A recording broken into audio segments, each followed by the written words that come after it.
Hello દોસ્તો, તમે આવી ગયા છો આપણી પોતાની યુટ્યુબ ચેનલ ઉપર ન્યૂઝ પેપર ગુજરાતી ઉપર. અહીંયા તમને મળશે ન્યૂઝની ડેલી અપડેટ.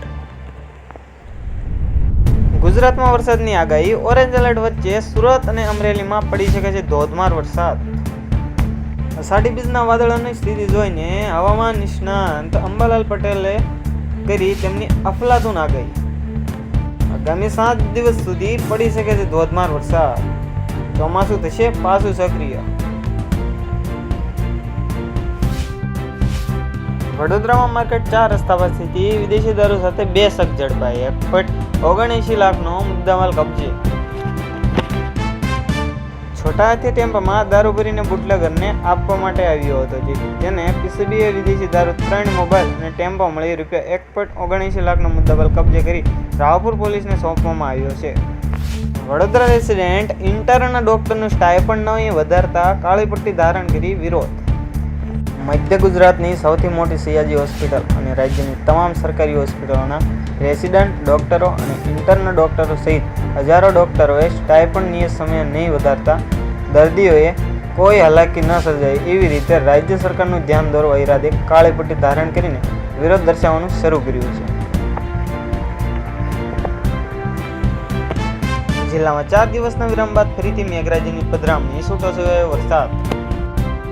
જામનગર શહેર અને જિલ્લા 4 દિવસથી વિરામ બાદ ફરીથી મેઘરાજાનું આગમન થયું છે. જોકે હજુ સુધી મેઘરાજાને મન મૂકીને વરસ્યા નથી, પરંતુ આજે ફરી વરસાદી માહોલ બંધાયો હોય વધુ વરસાદ પડે તેવી સંભાવના. કોંગ્રેસના પૂર્વ અધ્યક્ષ અને લોકસભાના વિપક્ષના નેતા રાહુલ ગાંધી આજે ફરી દિવસે મુલાકાતે રાયબરેલી પહોંચ્યા હતા. મંગળવારે સવારે 10 વાગ્યે રાહુલ લખનૌ એરપોર્ટ પર ઉતર્યા હતા. રોડ માર્ગે રાયબરેલી પહોંચ્યા હતા. રસ્તામાં રોકાઈને તેમણે બસરાવના ચુરવાજ હનુમાન મંદિરમાં પૂજા અર્ચના કરી હતી. ત્યાં તેઓ 15-20 મિનિટ સુધી રોકાયા હતા. રાહુલે મતદાનના દિવસે પણ આ મંદિરમાં પૂજા પણ કરી હતી.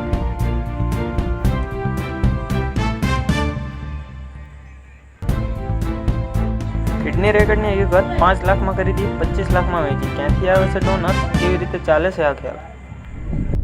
દિલ્હીમાં કિડની રેકર્ડ કેસમાં મોટી ધરપકડ થઈ છે. દિલ્હી પોલીસ ક્રાઇમ બ્રાન્ચ દ્વારા ઉજાગર કરવામાં આવેલી કિડની ટ્રાન્સપ્લાન્ટ રેકેટના મામલે આપેલો હોસ્પિટલની સિનિયર મહિલા ડોક્ટર સહિત 7 લોકોની ધરપકડ કરવામાં આવી છે. ઉત્તર પ્રદેશના હાથરસ સૈનિક બનેલા બાબા સુરજપાલ ઉર્ફે ભોલે બાબાએ અંધશ્રદ્ધાના કારણે સેંકડો લોકોએ જીવ ગુમાવ્યા. આમ છતાં આવા બાબાઓના નકલી ચમત્કારોમાં લોકો ફસાઈ રહ્યા છે. આવી જ રીતે કાનપુર ગામમાં એક બાબા લોકો અંધશ્રદ્ધામાં ફેલાવી રહ્યા છે. સારવારના નામે તેમની આસ્થા સાથે રમત રમી રહ્યા છે. આ બાબા મહિલાઓને 20 રૂપિયામાં બોટલની પાણી આપી ભૂત ભગાડે છે, જેની જાહેરાત તે મંચ પણ કરે છે. તેમનો દાવો છે કે અમેરિકા અન્ય દેશોના ભૂત ભાગી જાય છે. વિરાટ કોહલીના પગ વિરુદ્ધ પોલીસ કાર્યવાહી. નિયમોના ઉલ્લંઘન બદલ એફઆઈઆર દાખલ. વિરાટ કોહલી સામે થઈ એફઆઈઆર દાખલ.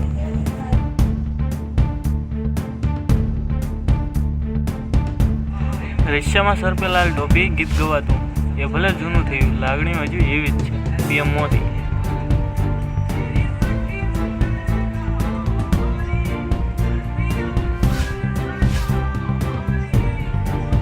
વડાપ્રધાન મોદી રાષ્ટ્રપતિ વ્લાદિમીર પુતિનના આમંત્રણ પર કોરોના બાદ પ્રથમ વખત મોસ્કો ગયા છે. બંને વચ્ચેની આ બેઠક ખૂબ મહત્વપૂર્ણ માનવામાં આવે છે. રશિયાના પ્રવાસે ગયેલા વડાપ્રધાન નરેન્દ્ર મોદીએ રશિયન સેનામાં કામ કરી રહેલા ભારતીયોના સ્વદેશ પરત આવવાનો મુદ્દો ઉઠાવ્યો હતો. આ પછી રાષ્ટ્રપતિ પુતિન પીએમ મોદીને કહ્યું કે ભારતીયો જલ્દી દેશમાં પરત ફરશે.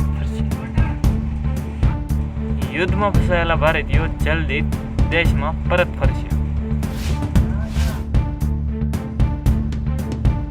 હવે પછીની વન ડે શ્રેણીમાં નહીં રમે રોહિત, કોહલી અને બુમરાહ. આ ખેલાડી બની શકે છે કેપ્ટન. ભારતીય ક્રિકેટ ટીમે T20 વર્લ્ડ કપ જીત્યા બાદ હવે આવતા મહિને શ્રીલંકા સામે વન ડે સિરીઝ રમશે.